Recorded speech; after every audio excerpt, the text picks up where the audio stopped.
के प्रोग्राम को आगे बढ़ाते हैं। नाज़रीन, खास तौर पे हमारे शहर फैसलाबाद के लोगों की बात की जाए तो काफी आजकल अनफिट होते चले जा रहे हैं, क्योंकि कोरोना की वजह से लोगों का कहना है कि घर पे बैठ बैठ के बहुत सारे लोग हैं जिनके जोड़ों की दर्द शुरू हो गई है, और बहुत सारे लोग ऐसे भी हैं जो कि हेक्टिक रूटीन की वजह से बॉडी जो है उनकी स्टिफ हो जाती है, पट्ठों में खिंचाव फील होता है, और इसके साथ साथ बहुत सारी और भी प्रॉब्लम्स हैं जो कि एक्सरसाइज ना करने की वजह से उनकी बॉडी के अंदर वक्तन फवक्तन ट्रिगर होती रहती हैं। तो उन मसाइल को किस तरह से हल किया जाए, कौन कौन सी एक्सरसाइज हैं जो कि करनी चाहिए, और इसके साथ साथ डाइट प्लान क्या होगा, इसके लिए जानने के लिए आज खास तौर पे हमने बाजवा साहब को दावत दे रखी है। नवाज बाजवा हमारे साथ मौजूद हैं जो कि एक्सपर्ट हैं, फिटनेस ट्रेनर हैं और न्यूट्रिशन के हवाले से भी हमें कुछ बताएंगे। लेकिन आज खास तौर पे स्ट्रेचिंग के ऊपर मौजू रहेगा हमारा, और ऐसी खवातीन जो कि घरों पे बैठी हमारा आज शो देख रही है उनके लिए ये बड़ा मुफीद सेगमेंट होगा, क्योंकि खवातीन के हवाले से भी हम जानेंगे कि कौन सी ऐसी एक्सरसाइजेज हैं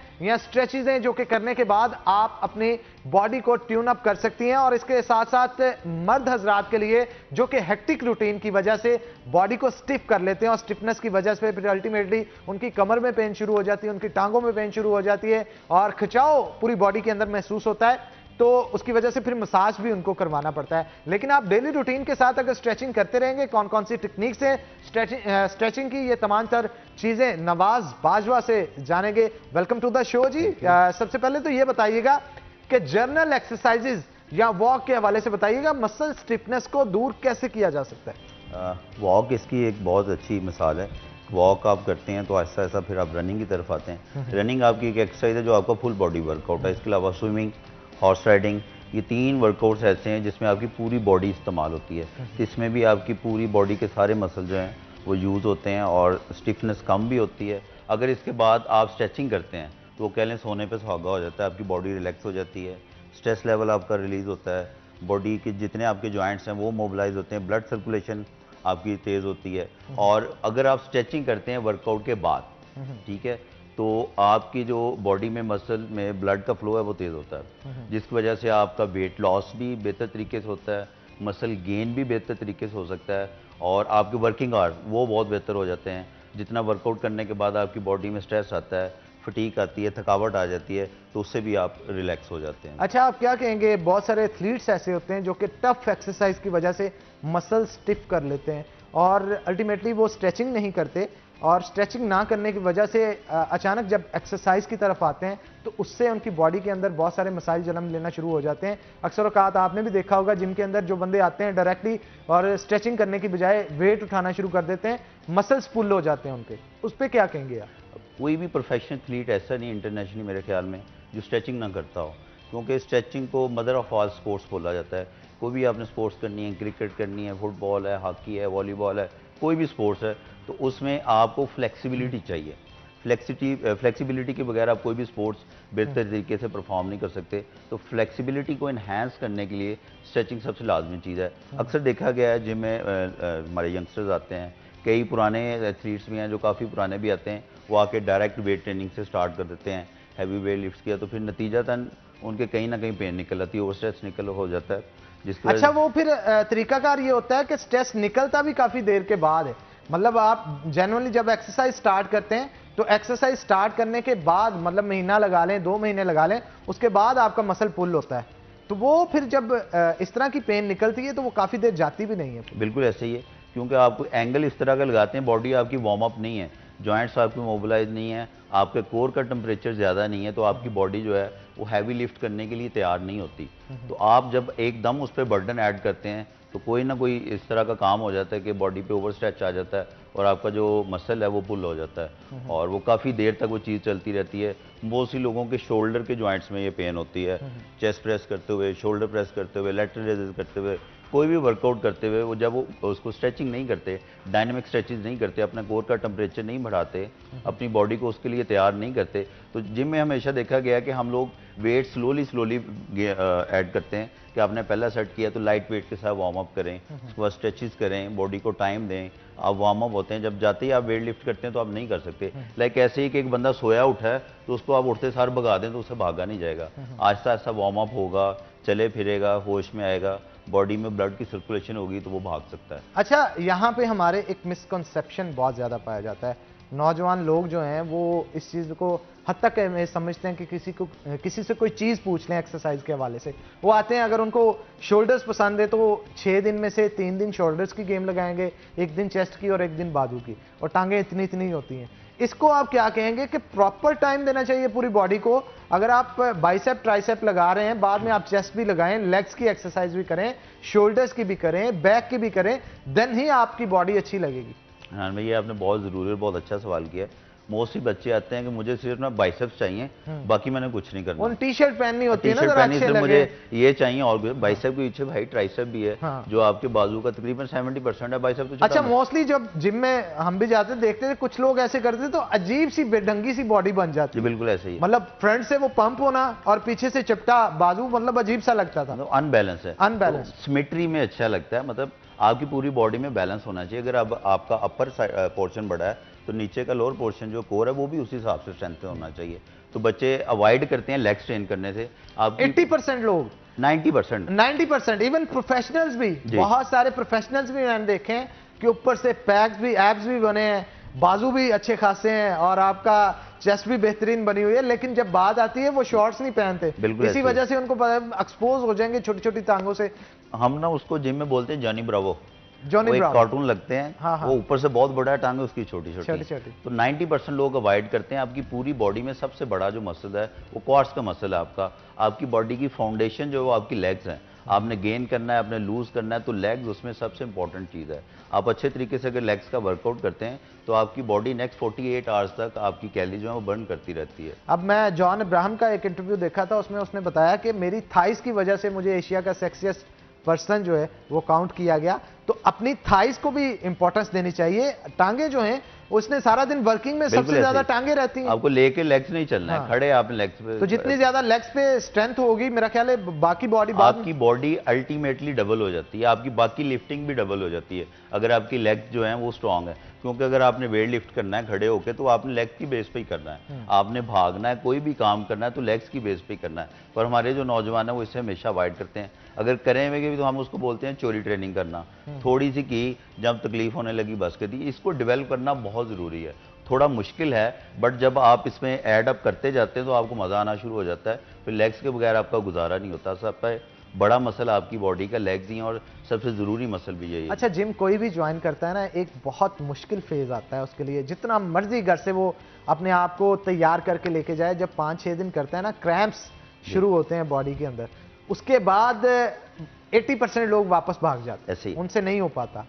उस फेज को किस तरह से हमें चैलेंज करना चाहिए, कैसे वो फेज बेहतर अंदाज में गुजारना चाहिए? हम उसको वेलकम क्रैम्प्स बोलते हैं कि जब आपने आना है तो जिम ने आपका इसी तरीके से वेलकम कर, स्वागत किया जाए। स्वागत किया जाए। ये मेरा ख्याल जिस्म के अंदर बॉडी को ही अपने खुद से ही वो स्वागत करते हैं कि यार शुरू कर दिया अब इसने। मूवी देखी, किसी को देखा, अच्छे बंदे की बॉडी देखी, मोटिवेट हुए, गए, जब तकलीफ हुई छोड़ दिया। हालांकि सबसे गलत और इंपॉर्टेंट फेस वही है, क्योंकि क्रैम्प्स तो आपने पहले हफ्ते में बॉडी में डाली, अब वो टूटने हैं। क्रैम्प्स करेंगे तो जल्दी टूट जाने हैं, नहीं करेंगे तो आहिस्ता आहिस्ता और हफ्ता रहेंगे, और हफ्ता रहेंगे। वो मुश्किल टाइम आपने गुजार लिया, वो मुश्किल टाइम गुजार के हिम्मत हार जाते हैं और छोड़ जाते हैं।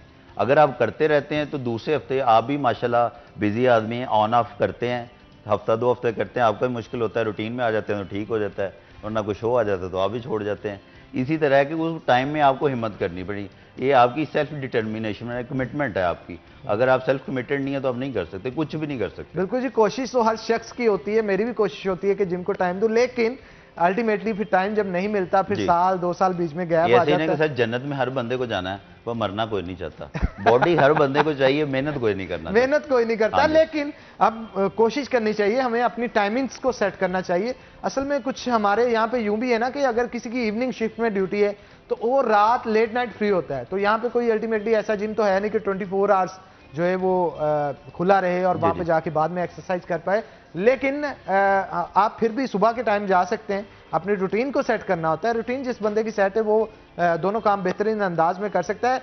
लेकिन हमारे माशरे में ये देखने को मिलता है, लोगों को बहुत सारे घर के काम भी करने होते हैं, बहुत सारे ऑफिस के काम भी करने होते हैं, फिर माशरे के मशर्ती तौर पे आपका जो दोस्तों के साथ पैचअप होता है वो भी टाइम देना होता है। उसके बाद फिर बड़ा मुश्किल होता है जिम को टाइम देना। तो ये इसे सेट करना और अपनी जिंदगी के अंदर लाना, ये भी एक मुकम्मल तौर पे कह लें कि एक प्रैक्टिस है। आपको हार्ड है, बहुत हार्ड है। इसमें हनान भाई मैं थोड़ा सा ऐड करना चाहूंगा कि जितने लोग जिम में आते हैं वो सारे के सारे वेले नहीं हैं, सब बिजनेसमैन हैं, सब बिजनेसमैन। जॉब्स करते हैं, सबकी अपनी अपनी रिस्पॉन्सिबिलिटी है। लेकिन आप उससे बेहतर जानते हैं वहां पे कौन कौन आता है और कितने कितने बिजी होते हैं, नो डाउट बिल्कुल बहुत बिजी होते हैं। पर हनान भाई, इट्स ऑल अबाउट प्रायोरिटीज। जिस काम को आप प्रायोरिटी देते हैं वो कर लेते हैं, जिसको आप सेकंड में रखते हैं, थर्ड में रखते हैं, वो रह जाता है। तो जिम हमारे आता है लास्ट में, लग्जरी फजूल काम है, ये काम ज्यादा जरूरी है, ये कर लें। हालांकि हेल्थ सबसे इंपॉर्टेंट चीज है, सबसे इंपॉर्टेंट। हालांकि बड़ी मजेदारी की बात है कि लोग गाड़ियों पे आते हैं साइकिल चलाने के लिए, गाड़ियों पे आते हैं पैदल चलने के लिए, तो ये देख लें। अच्छा, कुछ हमारा गर्मियों का एनवायरनमेंट भी ऐसा है, मतलब इस चीज़ में मैं किसी हद तक उनको गलत इसलिए नहीं कहूँगा, अगर किसी के पास शाम 5 बजे में टाइम है, वो 5 बजे जिम आना है, धूप उस वक्त में बहुत ज़्यादा होती है, वो साइकिलिंग करके कैसे आ सकता है? जब तक उसने पहुँचना है, सारी 2 दिन के अंदर जितना पानी पिया होता है वो सारा तो वहीं से निचड़ जाता है। एक कंट्रोल टेम्परेचर का एनवायरनमेंट चाहिए होता है, तो जिम के अंदर मेरा ख्याल वो मिल जाता है, दैट्स व्हाई वो फिर वहाँ पे आके साइकिलिंग करते हैं। ये फैक्टर भी तो इन्वॉल्व होता है, आप क्या समझे कहते हैं? बिल्कुल ठीक है कि अगर आपने आना है, अगर आपने काम करना है तो आपने कर लेना है, अगर आपने नहीं करना, आप सारा दिन भी तो फिरते ही हैं, उसी धूप में ही बाहर फिरते हैं, तो सारी जितनी एक्सक्यूजेज हैं वो जिम टाइम में क्यों हैं? अच्छा, ये फिर साइकोलॉजिकल फैक्टर। साइकोलॉजिकल फैक्टर, लोग रमजान में हनान भी रोजा रख के कर लेते हैं, जिन्होंने करना, जिन्होंने नहीं करनी वो पूरा साल नहीं करते। अभी कोरोना में जिम्स बंद था तो कब खुलेंगे, कब, जब खुल गया तो कोई बंदा नहीं आया। बिल्कुल, ये साइकोलॉजिकल फैक्टर होता है। और इसी तरह मतलब जब वर्किंग डेज होते हैं, हर एक की कोशिश होती है मुझे छुट्टी मिले, मैं घर पे बैठा हूं, और जब घर पे बैठने के लिए 6 महीने की छुट्टियां गवर्नमेंट ने दे दी कि कोरोना वायरस से घर पे बैठे, तो हर एक की कोशिश थी किसी बहाने बाहर चले जाए, कोई सामान लेने चले जाएं, कोई जिम चले जाएं, कोई किसी बहाने जाके वहां पे कोई बाहर का नजारा देख लें, आखिर होता है। इवन पुलिस से डंडे भी खाए हैं, डंडे। मैं कहता हूं वीडियोस बड़ी सोशल मीडिया के ऊपर वायरल हुई, नाज़रीन आपने भी देखी होंगी सोशल मीडिया के ऊपर। फिर पुलिस वालों ने भी फिर उनको अंदर रखने के लिए कान भी पकड़ाए रोड के ऊपर। मैं इस चीज में गलत नहीं उनको कहूंगा, उन्होंने एक सबक दिया दूसरी आवाम को भी कि बिना काम के अगर आप बाहर आएंगे, अपनी जान के साथ खिलवाड़ करेंगे, तो वो हम आपको नहीं करने देंगे, क्योंकि इससे खतरा सिर्फ और सिर्फ आपकी जान को नहीं था, बल्कि आपके घर वालों को भी इससे खतरा था, और इर्द गिर्द के जो आपके दोस्त अहबाब थे जिनसे आप रेगुलरली मिल रहे थे, उनको भी खतरा था। तो इन तमाम चीज़ों को, इन फैक्टर्स को देखते हुए ही लॉकडाउन जो है वो इम्प्लीमेंट किया गया, फिर उस पर इम्प्लीमेंट करवाया भी किसी हद तक गया। तो लॉकडाउन में आप क्योंकि ट्रेनर हैं, तो किस तरह से अपनी ट्रेनिंग परफॉर्म करते? हम तो ट्रेनिंग प्रॉपरली करते रहे, क्योंकि ट्रेनिंग, वर्कआउट, एक्सरसाइज जो है वो आपके इम्यून सिस्टम को स्ट्रेंथन करने के लिए बहुत ज़रूरी है। और अल्हम्दुलिल्लाह जितने मेरे जानने वाले लोग हैं जो एक्सरसाइज करते थे, उनमें से किसी को भी कोरोना नहीं हुआ। और मोस्टली जो लोग घरों में बैठे थे, सारा कुछ किया, उनमें 90% लोगों को हुआ, बता रहे हैं कि हमें भी हुआ, हम भी हुआ। अच्छा, बहुत सारे लोगों ने छुपाए भी रखा है, बताते नहीं है, एक लोग अवॉइड करना शुरू कर देते हैं। अवॉइड करना शुरू कर लेंगे, साइकोलॉजिकल प्रॉब्लम है, हमें अछूत समझा जाएगा, तो लेकिन जिम करने से आपका इम्यून सिस्टम बेहतर है, सिस्टम आपका स्ट्रांग होता है, इंटरनली आप स्ट्रांग होते हैं। आपने अच्छी डाइट लेनी है, वर्कआउट करना है, डिसिप्लिन में रहना है, तो आपका इम्यून सिस्टम अच्छा ही होना है, उससे खराब नहीं होना। खराब आपका तब होना जब आपने डिप्रेशन में होना है। मैंने देखा लोगों ने हनान भाई स्पेशली ऐप्स की हुई थी कि अभी कितने लोग मर गए हैं दुनिया में, कितनों को हो गया, कितने रह गए, हर तो टाइम अपने आप को डिप्रेशन में टीवी के आगे बैठे हैं, हाँ। 24 घंटे ये देख रहे हैं, तो सोच सोच के भी लोग परेशान हो गए। उससे भी आपके इम्यून सिस्टम पे इफेक्ट पड़ता है, आपकी बॉडी स्ट्रेस में चली जाती है, डिप्रेशन में आप आ जाते हैं और आपका इम्यून सिस्टम वीक होना शुरू हो जाता है। अच्छा, एथलीट तो ऑलरेडी मल्टीविटामिन ले रहा होता है, विटामिन सी भी होता है उसमें, विटामिन डी भी होता है, ए बी सी बहुत सारे विटामिन होते हैं, तो वो ऑटोमेटिकली आपके बॉडी को ट्रिगर करते हैं, आपके इम्यून सिस्टम को वो ज़्यादा एफिशिएंटली वर्क करता है। तो अगर साथ में एक्सरसाइज भी करते रहें, डाइट भी प्रॉपर लें, तो मेरा ख्याल है एक नॉर्मल बंदे से काफ़ी हद तक एक जो एथलीट होता है उसका इम्यून सिस्टम बेहतर होता है। बिल्कुल ऐसे ही सर, नॉर्मल बंदे को अगर आप कहें कि जितना एक एथलीट भागता है या वर्कआउट करता है करे, तो वो नहीं कर सकता। उसकी रीज़न ये है कि उसके मसल्स, उसका सिस्टम उतना स्ट्रॉन्ग नहीं है जितना एक एथलीट का है। तो उसके बॉडी में बीमारियों से लड़ने के खिलाफ जो क़ुव्वत मुदाफ़अत है, अगर उसका इम्यून सिस्टम है, उतना ही स्ट्रेंथन होता है as compare to a normal person. तो एथलीट वाकई स्ट्रॉन्ग होता है किसी भी गेम का हो। चलें जी, इसी हवाले से गुफ्तगू करेंगे, लेकिन हम कुछ स्ट्रेचेस के हवाले से भी आपसे एक्सरसाइज पूछेंगे एक छोटी सी ब्रेक के बाद। तो नाज़रीन ब्रेक लेंगे, ब्रेक के बाद दोबारा हाजिर होते हैं, कहीं मत जाइएगा, हमारे साथ रहिए।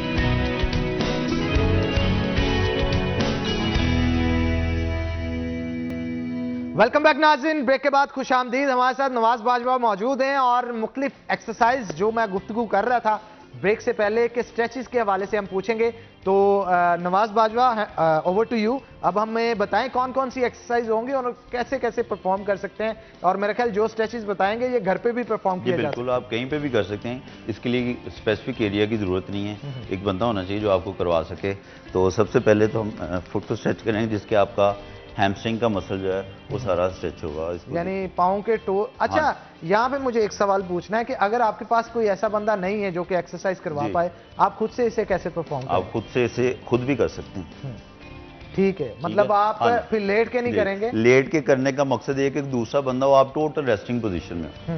ठीक है, मैं तो यही कहूंगा, अगर आप कोई पार्टनर, जिम पार्टनर अपना ढूंढ लें और वॉक पे अगर जाते हैं तो किसी को साथ लेके जाएं ताकि आप उसकी और वो आपकी हेल्प कर सके।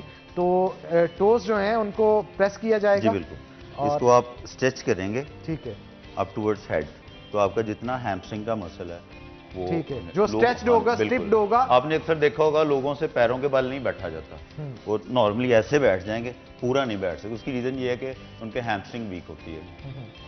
अच्छा, स्ट्रेच से ये स्ट्रेंथ भी आती है? जी बिल्कुल ऐसे ही। ठीक है, इसके हवाले से साथ साथ हमें गाइड भी करते चलें। ये भी हैमस्ट्रिंग के लिए ये। ठीक है, 1 by 1। अच्छा, जो स्ट्रेचिंग आप कर रहे हैं इससे जो बूढ़े अफराद हैं उनके लिए भी बेहतर? जी बिल्कुल, हर एज के लिए, हर जेंडर के लिए ये इफेक्टिव है। ठीक ठीक ठीक ठीक, मतलब ऐसे अफराद जो कि घरों पे बैठे हैं, अगर उनको जॉइंट पेन होता है तो वालिदैन के अगर तो बच्चों को चाहिए आप अपने पेरेंट्स के, भाई की, किसी की भी कर सकते हैं। ठीक ठीक ठीक, ये रोजाना की बुनियाद पे करना बिल्कुल चाहिए। ये ध्यान में रखना है कि प्रेशर उतना देना है जितना वो बर्दाश्त कर सके, क्योंकि ये तो रूटीन में करते हैं, फिट हैं। तो जो नया अच्छा, बंदा, कुछ अताई होते हैं वो ज्यादा प्रेशर डाल के लिगामेंट्स तोड़ देते हैं। बिल्कुल, पहलवानों वाला काम नहीं करना। स्लोली स्लोली आप जिसके आप स्ट्रेचिंग कर रहे हैं उससे पूछते रहना कितना प्रेशर वो बर्दाश्त कर सकता है, उस हिसाब से आपने करना है।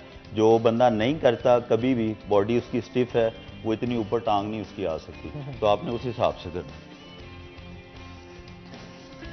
अच्छा, स्टार्टिंग पे ये भी होता है ना कि ज्यादा स्ट्रेच नहीं देना होता, स्टिफ बहुत ज्यादा होती है बॉडी, और अगर ज्यादा देंगे उससे लिगामेंट्स का प्रॉब्लम बन सकता है। बिल्कुल ऐसी। और फिर आपको 2-3 महीने बेड रेस्ट मुकम्मल तौर पर रहना पड़ेगा, और फिर ये लोग सोचते हैं कि जिसने एक्सरसाइज बताई वो एक्सरसाइज गलत है।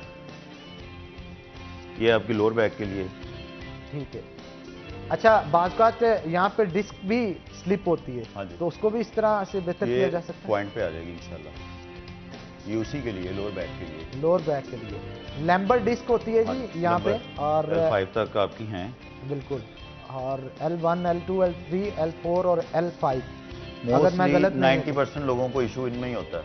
ठीक, और इसमें अगर आप प्रॉपर स्ट्रेचिंग करते रहेंगे वक्तन फवक्तन, तो इससे आपकी डिस्क स्लिप होने के चांसेस कम होते हैं, और अगर डिस्क स्लिप हो तो उसको बेहतर किया जा सकता है, पेन से आपको रिलीफ मिलता है। क्योंकि फिजियोथेरेपिस्ट के पास भी नाज़रीन जाएं तो मेरा ख्याल है यही एक्सरसाइजेज होती हैं जो कि वो परफॉर्म करवाते हैं, और घर पे भी यही एक्सरसाइज करने को वो कहते हैं। अब जी 1 by 1 लेग्स जो हैं उनको स्ट्रेच किया जा रहा है, जैसा कि आप देख भी सकते हैं, और मेरा ख्याल है जो लेग स्ट्रेच करवा रहा है वो बड़ा रिलैक्स फील कर रहा है, और आज क्लास भी हो रही है साथ साथ में, और रिलैक्स भी फील करवाया जा रहा है। इस तरह के ट्रेनर्स अगर नवाज जैसे हमारे पास भी हों तो जनाब हम भी फिटनेस एक्सपर्ट बन सकते हैं, क्योंकि 2-4 क्लासेस जिसने ली हों उसको खुद भी फिर इल्म आ जाता है, काफी पता चलना शुरू हो जाता है। अच्छा, ये जरा दुबले पतले लोगों का काम है इसका हाथ तक स्ट्रेचिंग को ले जाना। अगर कोई शख्स जरा मोटा है तो उसको स्ट्रेचिंग किस तरह से करनी चाहिए? आप स्ट्रेचिंग के पोजेज आपके यही होंगे, पर उसका जो स्ट्रेस लेवल है वो जरा कम हो जाएगा। स्ट्रेस लेवल कम हो जाएगा।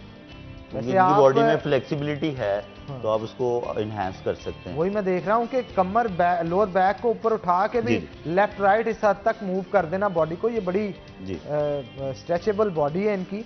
तो ऐसे लोग जो कि इसे करना चाहें और समझ रहे हो कि उनसे हो नहीं पा रहा, तो जबरदस्ती नहीं उन्हें करना चाहिए अपने साथ, जहां तक जा पाए बॉडी वहां तक ही लेके जाना चाहिए। अच्छा, पोजीशंस के हवाले से भी साथ साथ गाइड करते चलें। ये आपकी इनर लेग्स के लिए। ठीक है, ये अगेन फिर बैक जाना, स्लोली है, जर्क नहीं करना। ठीक है, वो एक होता है ना कि झटका मार के करते हैं, वो कभी भी नहीं। अच्छा, उसके नुकसानात भी बताते जाए ना साथ में। नुकसानात उसके ये हैं कि आपका मसल पुल हो जाएगा, पेन निकलेगा। अगर आपके अल्लाह ना करे लोअर डिस्क में इशू है तो उसमें बरकत हो जाएगी, मजीद बरकत हो जाएगी। अच्छा जी, लोअर डिस्क के हवाले से भी बता दूं कि ये मोस्टली बल्ज का प्रॉब्लम होता है। एक तो डिस्क स्लिप एक अलग चीज़ है, बल्ज एक अलग चीज़ होता है। बल्ज के अंदर आपकी बॉडी के अंदर वर्टिब्रेट्स के अंदर जो है वो कुछ फ्लूइड्स होते हैं जो कि बाहर आके जम जाते हैं, और अगर आपने एक्सरसाइज ठीक से ना की तो वो मजीद बढ़ जाता है और उससे अल्टीमेटली कोई ना कोई वेन कंप्रेस हो जाती है आपकी, और टांगों के अंदर ब्लड फ्लो काफ़ी हद तक कम हो जाता है, जिसकी वजह से आपकी टांग सुन्न होना शुरू हो जाती है या उसमें अल्टीमेटली पेन स्टार्ट हो जाती है। तो बल्ज से बचने के लिए एक्सरसाइज को ठीक तरीके से करना और मुनासिब प्रेशर पॉइंट्स का इस्तेमाल करना बहुत ज़रूरी है। मोस्टली लोगों को बल्ज ही होता है कि उनकी कोई वेन उनकी बोन में प्रेस हो जाती है और वो उसको भी डिस्क स्लिप ही कंसिडर करते हैं। ले जी, इस एक्सरसाइज को कितनी देर तक करना है ये भी साथ साथ बताते जाएं, और आप क्योंकि एक एक सेट लगा रहे हैं जी जी, इसके मिनिमम कितने कितने सेट्स होने चाहिए? ट्वाइस और थ्राइस कर लें वंस, क्योंकि हमारे पास टाइम जरा शॉर्ट है। बिल्कुल बिल्कुल।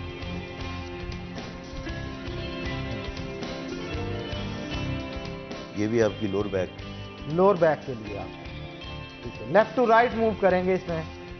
अगर लेफ्ट लेग को रेस कर रहे हैं तो राइट हैंड को या आर्म को रेस किया जाएगा। ये गेन आपकी लोअर बैक और हैमस्ट्रिंग। ठीक, इसके बाद हम इनके गेन टो को करेंगे तो ये सारा इनका मसल स्ट्रेच।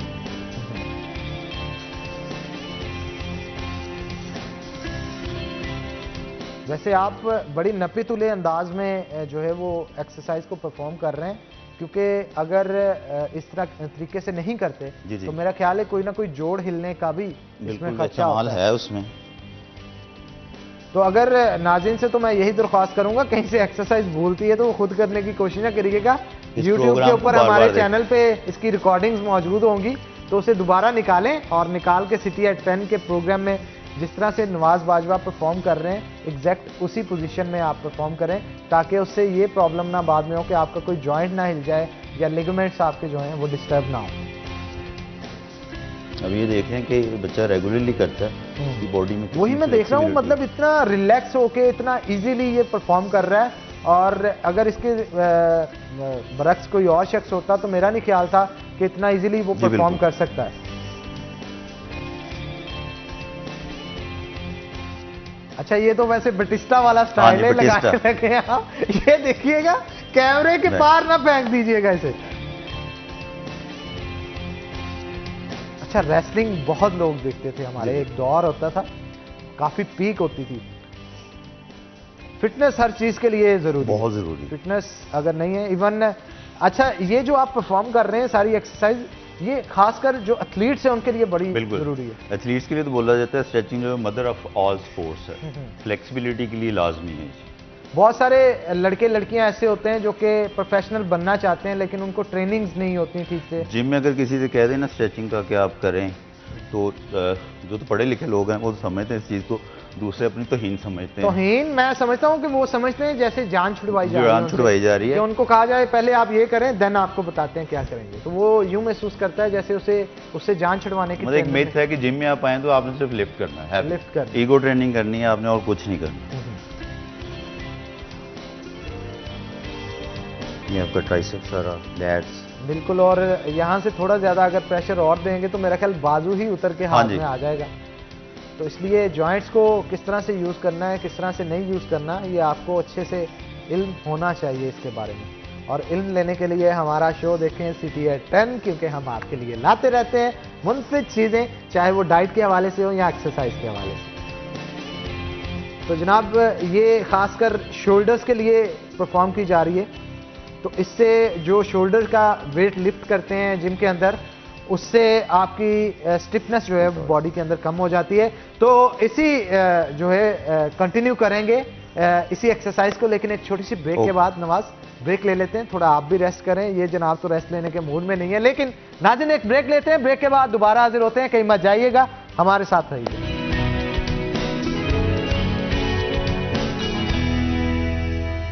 वेलकम बैक नाज़रीन। ब्रेक पे जाने से पहले फ्रंट की स्ट्रेचिंग जो है नवाज बाजवा की तरफ से करवाई जा रही थी, और अब फिटनेस एक्सपर्ट हैं, अब बैक की स्ट्रेचिंग जो है इनकी तरफ से करवाई जाएगी। तो मैं चाहता हूं आप कंटिन्यू करें ताकि जो ऑडियंस देख रही है उनको पता चल सके कि बैक की स्ट्रेचिंग जो है वो किस तरह से करेंगे।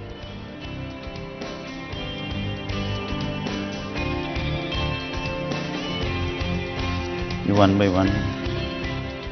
ठीक है, इसको स्टार्ट लेग्स से किया जाएगा और आप लेग्स को जितना हो सकता है स्ट्रेच करेंगे।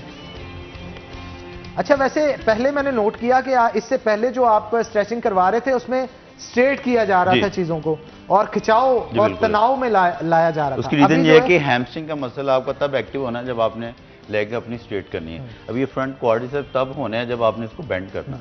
अब एक तरफ स्ट्रेच कर लिए गए, अब दूसरी तरफ स्ट्रेच किया जा रहा है ताकि एक बैलेंस आ सके। अब इनके ये क्वाड्स फ्रंट मसल और ये साइड लोअर बैक।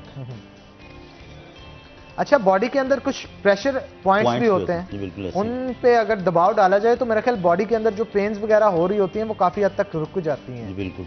तो इससे मेरा ख्याल है पूरी बॉडी के ऊपर प्रेशर जो है वो आता है। आपकी लोअर बैक रोटेशन में लाएंगे इसको। अच्छा, इससे आपके पेट के मसल्स पे भी काफी हद तक जोर पड़ता है। कोर जब आपका ट्रेन होना है तो पेट उसमें आ जाना सर। ठीक है, अब इसके बाद ट्विस्ट भी करना है आपने। इससे स्लाइड ज्यादा नहीं करना। ज्यादा ट्विस्ट करने से मेरा ख्याल है फिर तो वरना वो बंदे की लाइफ में ट्विस्ट आ जाएगा। लाइफ में ट्विस्ट आ जाएगा, बिल्कुल जी। लाइफ में ट्विस्ट लाने के बजाय अपनी सेहत के अंदर एक मुस्बत ट्विस्ट लाएं, तो उसके लिए एक्सरसाइज जो है वो प्रॉपर उसी तरीके से करें जिस तरह से आपको सिखाई जा रही हैं। क्योंकि अगर आपने रॉन्ग एंगल से कोई भी एंगल लिया तो वो अल्टीमेटली नुकसान का सबब बन सकता है। आपको अगेन रेसलिंग याद आएगी। अरे क्या बात, ऊपर देखो। अच्छा, ये होता था रेसलिंग में, एक शख्स ऐसे पकड़ता था, दूसरा आके किक या पंच उसको करता था। तो यहाँ पे तो करने वाला कोई नहीं है, लेकिन एक्सरसाइज जो है उसका आइडिया अच्छा है वैसे। नहीं, आइडिया नहीं जनाब, बड़ी जबरदस्त। मैं देख रहा हूँ इनके मसल्स के अंदर स्ट्रेंथ भी है और स्ट्रेचेबल भी है। जी। अच्छा नवाज, आप थोड़े मतलब बल्कि हैं मसल्स के हवाले से। जी। फैट तो नहीं है, मसल्स के हवाले से। तो जिसका मसल मास ज्यादा होता है उसको भी स्ट्रेच करने में तो प्रॉब्लम किसी ना किसी हद तक आता होगा। अगर तो हनान भाई आप करते रहते हैं तो कोई प्रॉब्लम नहीं। तो मैं तो खुद गेन कर रहा हूँ इस वजह से, बल्कि तो जब ये कंपटीशन का टाइम आएगा करीब तो श्रेड कर लेंगे। अगर आप करते रहते हैं तो आपकी बॉडी यूज टू रहती है उस चीज़ की। ये भी आपकी शोल्डर के लिए ठीक है। इसमें इन एक्सरसाइज से वैसे बैक के प्रॉब्लम्स काफी हद तक दूर हो जाते हैं। अगर किसी को बैक के मसल्स की प्रॉब्लम है तो उससे जो है वो दूरी मिल सकती है। स्टिफनेस काफी हद तक बैक के मसल्स की होती है। खासतौर पे नवाज जो ऑफिस वर्किंग करते हैं, चेयर पे सारा दिन बैठे रहते हैं, चल फिर नहीं सकते ज्यादा दिन, तो उनके लिए ये काफी हद तक बहुत जरूरी है। बैठ के पोस्चर्स खराब हो जाते हैं लोगों। और मोस्टली जो लोग कंप्यूटर पे काम करने वाले हैं तो उनकी जो अपर बैक है, गर्दन के पीछे का हिस्सा, वो बिल्कुल डैमेज हो जाता है और पेन स्टार्ट हो जाती है। पेन स्टार्ट हो जाती है। मसल्स किसी हद तक कमजोर भी हो जाते हैं ना, पुल होने के साथ साथ कमजोर भी हो जाते हैं। तो मसल को स्ट्रेंथ में रखने के लिए आप स्ट्रेचेस भी लेते रहें और उसके साथ साथ एक्सरसाइज भी करें। जी।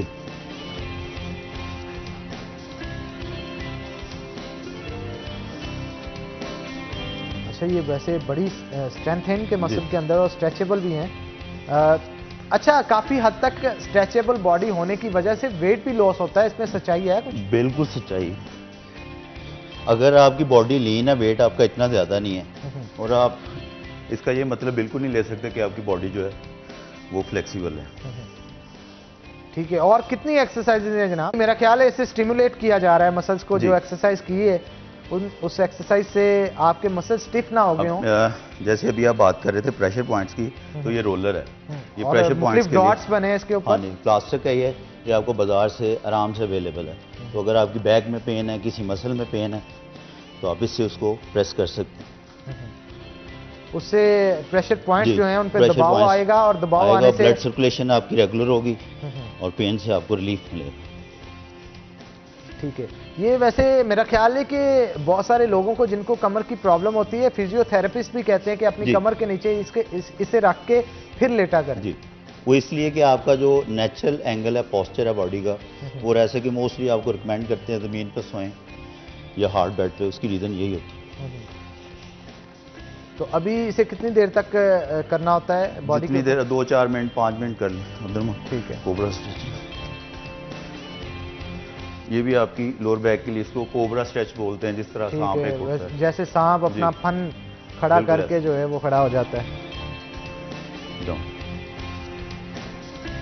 अच्छा, इसके लिए भी एक टाइमिंग स्पेसिफिक होगी, जी। 10 सेकंड 20 सेकंड? स्टार्ट आप 5 सेकंड से कर लें, जितनी आपकी वैसे आहिस्ता आहिस्ता उसको बढ़ाते जाएं, आपका स्टेमिना भी बनता जाएगा, बॉडी भी यूज होती जाएगी।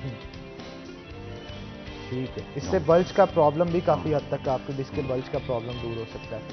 अच्छा, ये आपने एरोप्लेन पैराग्लाइडिंग स्टाइल देखा होगा। पैराग्लाइडिंग, जी, हवा से जब करते हैं। बिल्कुल बिल्कुल इसी तरह तो ये वो आपका डायरेक्ट प्रेशर जो है लोअर बैक पे आता उससे ये होता है आपके पेट के मसल्स बड़े बिल्कुल। स्ट्रेंथन होते हैं। है। ये आप ये कर ही पैराग्ला- तब सकते हैं जब आपके मसल में जान है। आप इस अगर तरह- बैली के मसल्स में जान नहीं है तो मेरा ख्याल मुश्किल वो है, हाथ पांव ठीक है। कांपते हैं। अब बैक हमने फ्लक्चुएट करनी है। ठीक है, ये कॉन्ट्रैक्शन, शाबाश। इससे आपके मसल्स जो हैं वो जी। जो बैलेंस में आ जाएंगे, जो आपकी एक्सरसाइज की वजह आपकी स्पाइन है उसमें ब्लड सर्कुलेशन प्रॉपर, जॉइंट्स आपके वापस अपनी जगह पे आ जाते हैं। डाउन। तो ऐसे 5 10 3 सेट इसके कर सकते हैं, ये आपकी स्पेशली बैक के लिए। बैक अच्छा, इस हवाले से भी नवाज बताइएगा कि खास तौर पे ऐसे लोग जो कि खा पी के स्ट्रेचिंग शुरू कर देते हैं। गलत करते हैं। आप खा पी के भाग भी नहीं सकते, ब्लोडेड हो जाती है आपकी बॉडी। जब आप कार्डियो करना है, वर्कआउट करना है, तो कोशिश करें there should be no food in your stomach, तो आप बेहतर तरीके से परफॉर्म कर सकते। अब अगर right hand up, left leg. ठीक है, अगर आपने लेफ्ट लेग अपनी रेस की है तो right right hand opposite direction. Opposite direction में, डायगोनल में आपको जो है वो जी। यूज करना पड़ेगा। अच्छा, इसके लिए स्टे उतना करना है जितना आपकी बॉडी जितना बर्दाश्त बर्दाश्त कर कर सकते हैं, कोई कंडीशन नहीं है कि इतना ही होना चाहिए, जितना मैक्सिमम आप। आहिस्ता आहिस्ता अपने स्टेमिना बढ़ा को सकते। इम्प्रूव करते रहें। बिल्कुल ऐसे सीधे हो जाओ, सीधे लेट जाओ, ब्रिज करना है।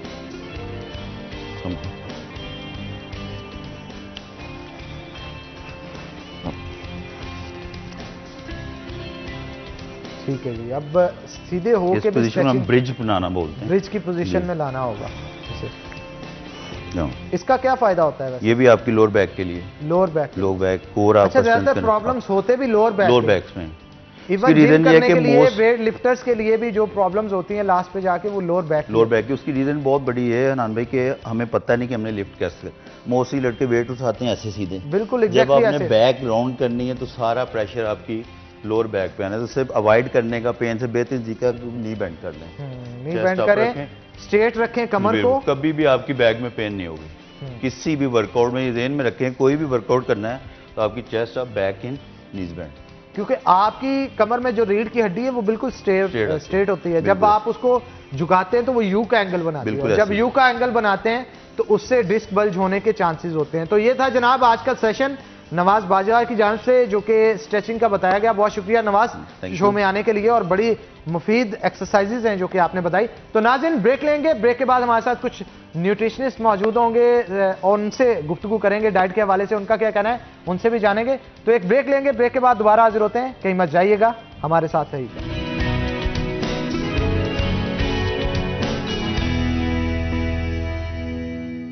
वेलकम बैक नाज़रीन, ब्रेक के बाद खुश आमदीद। हम आज खास टॉपिक लेके आए हैं जिसके ऊपर गुफ्तगू की जाएगी। हमारी नौजवान नस्ल के हवाले से अगर बात करें तो नौजवान नस्ल एक बड़ी तादाद में जो है वो नशे की तरफ जाना शुरू होगी है। सेहतमंद एक्टिविटीज़ को छोड़ के, स्पोर्ट्स को छोड़ के और दीगर पढ़ाई जैसी एक्टिविटीज़ को छोड़ के बहुत सारे लोग हैं, नौजवान नस्ल हैं, जो कि आजकल नशे की तरफ जाना शुरू हो गया। और नशे की तरफ ना भी जाएं, और भी बहुत सारी बुरी आदतें हैं जो कि उनके अंदर पाई जाती हैं, जिसमें सिगरेट नोशी का इस्तेमाल होता है, गुटखा और इस जैसी बहुत सारी दीगर चीज़ें खाते हैं, जिसकी वजह से लंग्स का प्रॉब्लम हो जाता है, लंग्स का कैंसर भी हो जाता है। अजीबोगरीब छालियाँ जिनके नाम भी मुझे ठीक से नहीं आते, वो खाने से मुंह का कैंसर हो सकता है और सेहत पे नेगेटिव इफेक्ट्स पड़ सकते हैं। और एक दफ़ा जिसको सिगरेट की आदत हो जाती है, उसे निकोटीन लेवल बॉडी के अंदर पूरा करने के लिए बार बार ये पीनी पड़ती हैं, और कुछ टेस्ट बर्ड ऐसे डेवलप हो जाते हैं बॉडी के अंदर कि मजबूरन वो नहीं भी पीना चाहते तब भी उनको पीने की तलब महसूस होती है। और बॉडी जो है, जिस तरह से भूख आपको महसूस होती है, उसी तरह सिगरेट पीने की ख्वाहिश भी उनको सताने लगती है, और अल्टीमेटली ये नुकसान की तरफ लेके जाती है। इसके साथ साथ नशे की अगर बात करें तो यूनिवर्सिटीज के अंदर और कॉलेजेस के अंदर ये देखने को मिल रहा है कि बच्चे जब वालिदैन उनका ध्यान नहीं रख पाते तो उसकी वजह से कोई ना कोई मसाइल का उनको अगर सामना हो तो उसकी वजह से भी नशे की तरफ आना शुरू हो जाते हैं। साइकोलॉजिकल फैक्टर्स इसके पीछे क्या है, आखिरकार क्या वजह है जिसकी वजह से आजकल की नौजवान नस्ल जो है वो सेहतमंद एक्टिविटीज की बजाय नशे की तरफ राग़िब होना शुरू हो गई है। इसके ऊपर गुफ्तगू करेंगे और इसके साथ साथ बॉडी के ऊपर इसके नेगेटिव इफेक्ट्स नशा करने के क्या पड़ते हैं, और अगर आप हेल्दी डाइट लेते हैं तो उससे आप किस तरह से इस बीमारी से जूझ सकते हैं। ये तमाम चीजें जानने के लिए आज हमने खास तौर पे दावत दे रखी है। मेरी दाईं जानब मौजूद हैं अदन, जो कि साइकोलॉजिस्ट हैं, और उनके लेफ्ट साइड पे मेरे साथ सोनिया मौजूद हैं, जो कि न्यूट्रिशनिस्ट हैं, और माहिर ग़िज़ाइया जो होता है वो आपको बताता है कि किस तरह से आप बेहतरीन ग़िज़ा का इस्तेमाल करके अपनी बॉडी को टून अप कर सकते हैं। और इसके साथ साथ जो नेगेटिव इफेक्ट सोनिया पड़ते हैं बॉडी पे नशा करने के साथ, सिगरेट पीने की वजह से, यहाँ आजकल वो आइस का नशा बड़ा चला है, मैंने देखा तो नहीं है लेकिन सुना ही है कि आइस का नशा जो है आजकल इवन लड़कियों में भी कॉमन होता चला जा रहा है। तो इसके नेगेटिव इफेक्ट्स क्या होंगे और कौन सी चीजें हैं जिनको इस्तेमाल करके आप अपनी बॉडी को फिट कर सकते हैं, क्योंकि अगर बहुत सारे लोग हैं जो कि हॉस्पिटल्स के अंदर नौजवान जो नशे पे लगे होते हैं उनको जमा करवा दिया जाता है ताकि वहां पे उनका ट्रीटमेंट किया जाए। ट्रीटमेंट तो कर दिया जाता है लेकिन उसके बाद ये देखने को मिलता है कि जब वो बाहर आते हैं तो कमजोरी बहुत ज्यादा होती है। उस कमजोरी को किस तरह से दूर किया जाएगा इसके ऊपर भी गुफ्तगू करेंगे, लेकिन पहले अदन की तरफ चलेंगे। अदन, बताइएगा क्या साइकोलॉजिकल फैक्टर्स होते हैं जिसकी वजह से एक बच्चा जो है वो नशे की तरफ जाना ज्यादा सुकूनदेह और राहत दे महसूस करता है? सबसे पहले तो आ जाता है फैमिली मैटर्स। जब वो देख रहे होते हैं घर में अपने पेरेंट्स की लड़ाई झगड़े चल रहे होते हैं तो वो बड़े एक पेनफुल सिचुएशन में होते हैं। उस टाइम उनको समझ नहीं आ रहा होता हम लोग क्या करें। आस्ता आस्ता जब उनकी यानी कि उनको माइंड सेट बन जाता है कि जी घर में लड़ाई हो रही है ये वो है, तो वो फिर अपनी पेन को जो खत्म करने के लिए नशे की तरफ चले जाते हैं। और खास तौर पे अगर बात की जाए कुछ इंजॉय करने के लिए भी यूज करते हैं और बाद में हैबिट हो जाती है। हैबिट क्यों होती है, इसके पीछे क्या मिथ? जब वो एक चीज को मसलसल यूज करी जाए तो वो ऐसे ही हमारी हैबिट बन जाएगी। किसी भी चीज को बार बार उसका इस्तेमाल करना, तो वो हम लोग अपनी डेली लाइफ में उसको यूज करने से जो उसकी तस्कीन महसूस करते हैं कि जी हम इसको यूज कर रहे हैं तो हमें सुकून मिल रहा है, अपना माइंड सेट बन जाता है ना। तो अब माइंड सेट तो एक अजीब चीज है, वैसे ये गेम की तरह है, ये गेम की तरह आपके दिमाग के साथ खेलता है। जो आदत का लफ्ज है ना, ये बहुत आपके साथ खेल खेलता है। अब वो खेल किस तरह से खेलता है, इंसान ने घर में एक बिल्ली भी पाली हो ना तो उसके साथ शाम को जाके अगर खेलने की आदत हो तो वो भी मैं कहता हूं नशा ही होता है। अगर इंसान को ज्यादा खाने की, बसियारखोरी की या जंक फूड खाने की आदत होती है, वो आदत होती है, वो आदत ही इंसान को खराब करती है। क्या नशा भी इसी से मुंसलिक है या ये कोई अलग चीज है? नहीं, बिल्कुल इसी तरह ही। जैसे हम लोग किसी चीज को, जैसे आपने कहा कि एक कैट रख लेते हैं, उसकी हमें उसके साथ खेलने की, इवन के कुछ लोग होते हैं कि अपनी कैट के साथ बातें भी कर रहे होते हैं उसके साथ। तो इसी तरह जो है वो ड्रग्स को भी लेते हैं और उनको बिल्कुल एक आदत सी हो जाती है बार बार उसको यूज करना। ठीक है, मतलब इस आदत को छुड़ाने के लिए आपको क्या करना चाहिए? ध्यान किस तरफ लगाना चाहिए आपको? इसके लिए जो है पेरेंट्स को इनके ख्याल रखना चाहिए अपने बच्चों को, उनको एक्टिविटीज चेक करनी चाहिए। कुछ बच्चे होते हैं जो बहुत एग्रेसिव होते हैं, उनकी छोटी छोटी एक्टिविटीज देनी चाहिए, उनको असाइनमेंट देनी चाहिए ताकि जो उनकी एनर्जी है वो कन्वर्ट हो, वो इस एक्टिविटी की तरफ जाए ना, बिल्कुल भी ना जाए। अच्छा, बाज़ आपके पास भी पेशेंट्स बहुत सारे आते होंगे घरेलू झगड़ों की वजह से भी, बहुत सारे बिल्कुल ब्रोकन फैमिली, किसी का यानी कि सेपरेट हो जाना पेरेंट्स का, माँ या बाप का, तो वो फिर एक जो माँ है वो कैसे अपने बच्चे को, यानी कि बाहर जाके वो देख तो नहीं सकती कि उसका बेटा क्या कर रहा है, तो ये भी हो जाते हैं। अच्छा, समटाइम ऐसे भी होता है ना किसी का कोई अजीज या चाहने वाला जो कि दुनिया से रुखसत हो जाए, उसके गम के अंदर भी जैसे एहसास कमतरी में इंसान मुब्तला हो जाता है, तो ये एहसास कमतरी भी इंसान को बहुत दूर तक ले जाती है। बिल्कुल ऐसे ही है, एंटी सोशल हो जाते हैं, यानी कि उनको ऐसे लगता है कि जिंदगी जो है वो नशे के बगैर नहीं चल सकती। वो खुद को लोगों से बचाने के लिए भी जो नशा कर रहे होते हैं, और वो नशा तो कर रहे होते हैं लेकिन उनको ये नहीं पता था कि वो मौत की तरफ जा रहे हैं, मौत की तरफ अल्टीमेटली जा रहे होते हैं। लेकिन इसका हल यही है कि वालिदैन को खास तौर पे अपने बच्चों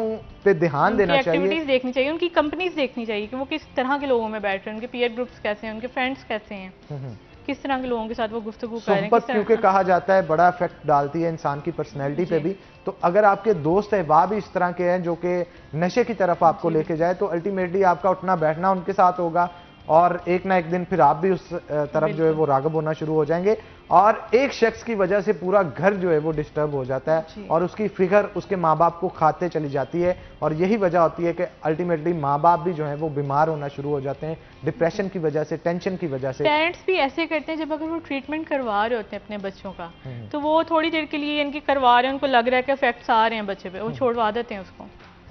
यानी कि वो बिल्कुल स्टॉप हो जाता है, वो फिर उनको लगता है कि ये ठीक हो गया है, लेकिन वो उनको बिहाइंड द सीन पता नहीं होता कि वो दोबारा उसी तरफ जा रहा है। मतलब एक सर्टेन सबसे टाइम पहले पीरियड जो है पेरेंट्स की यहाँ काउंसलिंग करने की जरूरत है, बल्कि पूरी फैमिली की करने की जरूरत है। अगर एक पेशेंट का ट्रीटमेंट हम लोग कर रहे हैं, उसके साथ साथ उसकी पूरी फैमिली की भी काउंसलिंग की जरूरत है। फैमिली पूरी काउंसलिंग करनी चाहिए और उनको समझाना चाहिए कि इस चीज के इफेक्ट्स आपकी पूरी फैमिली के ऊपर क्या पड़ेंगे।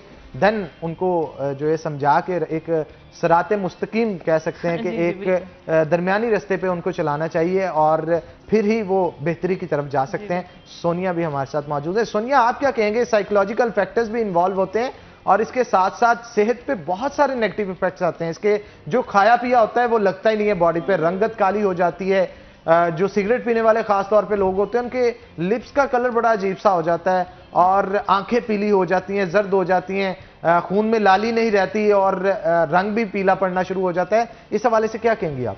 सबसे पहले तो मैं ये बात करूंगी कि ये खाने से रिलेटेड बात बाद में करती हूँ। सबसे पहले मुझे लगता है कि we stop talking with each other. हमारे अंदर जनरेशन गैप इतना ज़्यादा आ गया है, हम अपने पेरेंट्स को अंडरस्टैंड नहीं कर पाते और पेरेंट्स हमें अंडरस्टैंड नहीं कर पा रही होती, जिसकी वजह से हमें क्या होता है कि हम कुछ और कंपनी ढूंढते हैं बाहर के, हम किसी से बात कर सकें, या फिर जब हम अपना डिप्रेशन या अपनी एंजाइटी ओवरकम नहीं कर पा रहे होते तो फिर हम सिगरेट या फिर इस तरह के किसी भी नशे का सहारा लेते हैं। तो सबसे पहले मुझे लगता है पेरेंट्स की काउंसलिंग की भी बहुत ज़रूरत है और बच्चों को भी थोड़ा बहुत समझाना चाहिए कि हाँ, थोड़ा सा जनरेशन गैप तो है, लेकिन आपने अपने पेरेंट्स को इस तरह रिस्पेक्ट देनी है।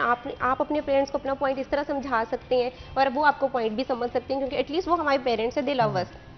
हम उनसे ज़्यादा तो हमसे कोई प्यार कर भी नहीं सकता। तो अगर ये थोड़ा सा जनरेशन गैप खत्म हो जाए तो मुझे लगता है कि हम एक दूसरे को अच्छे से अंडरस्टैंड कर पाएंगे और ये वाली चीज़ें जो है ना वो बहुत हद तक कम हो सकती हैं। जहाँ तक खाने पीने का होता है, जब पेशेंट इस तरह की कंडीशन में होता है तो वो इतना ज़्यादा, या तो वो बहुत ज़्यादा गुस्से में होता है, एग्रेसिव उसकी नेचर हो जाती है, या फिर वो बहुत ज़्यादा लो हो जाता है। तो सबसे पहले जो हमें क्लिनिक में भी जो सबसे पहले उनका साइन एंड सिम्टम देखने को मिलता है वो यही होता है कि वो उसका रिफ्यूजिव बिहेवियर होता है टुवर्ड ईटिंग। वो खाना पीना बिल्कुल पसंद नहीं कर रहा होता, ठीक है। तो फिर उसमें हमें यही करना पड़ता है कि उसकी काउंसलिंग करनी पड़ती है। उसकी और डिप्रेशन की मेडिसिन इतनी हाई पोटेंसी की होती है क्योंकि इसमें बहुत ज़्यादा आपको उनको ना। अच्छा सोनिया, आप नोट किया होगा अक्सर औकात जो लोग नशा करते हैं इंटेंशनली भी हाल में नहीं रहते, वो कहीं और ही पहुंचे होते हैं। मतलब बात उनसे कोई और की जाती है, नशे में ना भी हो तब भी बात कोई और की जाती है, मेंटली इंटेंशन उनकी कहीं और होती है, यानी उनको समझ नहीं लग पा रही होती है। एक अजीब सा असल में ये मेडिसिन जब डिप्रेशन के लिए या फिर इस तरह की चीज़ों के लिए मेडिसिन लेने लग जाते हैं, ये मेडिसिन इतनी हाई पोटेंसी की होती है कि वो किसी और ही फेज में रहती हैं। बाकी डिप्रेशन के डिफरेंट केसेस जैसे शिज़ोफ्रेनिया लोगों में होता है, जो मेरे न्यूट्रिशन से रिलेटेड है, वो दो तरह का इसमें डिसऑर्डर्स होते हैं। एक एनोरेक्सिया नर्वोसा होता है और एक बुलिमिया नर्वोसा होता है। एनोरेक्सिया में ये होता है कि पेशेंट स्टॉप ईटिंग, मतलब वो बिल्कुल वो खाता है या फिर खाता है तो उसको लगता है कि वो मोटा हो जाएगा, वो वॉमिट आउट करने लग जाता है, उसका होता है कि बस मैं किसी तरह मुझे लग ना जाए। और बुलिमिया नर्वोसा में ये होता है कि वो उसको समझ नहीं आ रही होती। जब अक्सर लोगों से आपने सुना भी होगा, इवन सोनम कपूर भी एक दफा मैंने उसका एक इंटरव्यू सुन रही थी, तो और शूटिंग पे सोनम कपूर बेहोश भी हो गई थी और जब उनसे पूछा गया कि आप बेहोश क्यों हुए, उनका कहना था कि 2-3 दिन से उन्होंने कुछ खाया ही नहीं था। हाँ, और जब उनका एक और भी इंटरव्यू जिसमें उन्होंने कहा कि जब वो डिप्रेस होती हैं तो फिर वो बहुत ज़्यादा खाती हैं, मतलब उनको समझ नहीं आती, वो चॉकलेट्स, उनको मीठे की इतनी क्रेविंग होती है। तो इस तरह करके ये बुलिमिया नर्वोसा में आ जाता है कि आप अपने मूड स्विंग्स, अपने इमोशंस को कंट्रोल नहीं कर पाते। आप फिर उसको क्या करते हो, आपका ध्यान आपने कहीं और लगाना होता है। मकसद सिर्फ ये होता है कि आपने कहीं ना कहीं ध्यान लगाना होता है, तो आपको वो ईजी लगता है खाना, तो आप खाने लग जाते हैं। अच्छा, दैट्स व्हाई समटाइम ऐसे भी होता है कि नशे से हट के भी बहुत सारे लोग जो कि जंकीज होते हैं, जब उनको खाना ना मिले तो वो उसी तरह से बिहेव करते हैं जैसे नशा करने वाले को नशा नहीं मिलता। वो चिड़चिड़ापन उसमें आ जाता है, पिज्जा ना मिले तो वो गुस्से से बात करता है और जब खा ले ऑटोमेटिकली मूड ठीक हो जाता है। इसके पीछे क्या मिथ है? ये हमारी अपनी बॉडी है ना, हम इसको जैसे ट्रेन करना चाहें, इट्स अप टू अस। हम इसको अगर बिल्कुल क्लीन ईटिंग की तरफ ले जाएं तो ये भी हमारी अपनी मर्जी होगी, अगर हम इसको जंक फूड की तरफ लेके जाएंगे वो भी हमारी अपनी मर्जी होगी।